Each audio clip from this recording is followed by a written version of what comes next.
গ্রাম আদালত আইন 2024, যা গ্রাম আদালত আইন 2006 এর অধিকতর সংশোধন করে প্রণয়ন করা হয়েছে। এই আইনটি মূলত গ্রাম আদালতের এখতিয়ার, ক্ষমতা এবং কার্যপদ্ধতি সংস্কারের উদ্দেশ্যে আনা হয়েছে। গ্রাম আদালত আইন 2006 এবং গ্রাম আদালত আইন 2024 মধ্যে প্রধান পার্থক্য কি? যা নিচে দেওয়া হল। এই আইনের প্রধান বৈশিষ্ট্যগুলি হল: এখতিয়ার বৃদ্ধি।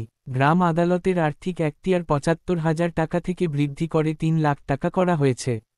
সময়সীমা হ্রাস। মামলার নিষ্পত্তির জন্য পূর্বেকার 30 দিনের সময়সীমা কমিয়ে 15 দিন করা হয়েছে। নতুন ধারা সংযোজন। আইনে 8টি ধারা সংশোধন এবং 2টি নতুন ধারা সংযোজন করা হয়েছে।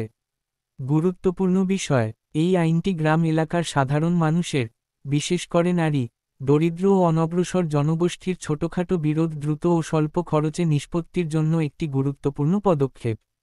এই আইনের মূল লক্ষ্য হল গ্রাম আদালতকে আরও কার্যকর এবং জনগণের জন্য সহজে প্রবেশগম্য করে তোলা।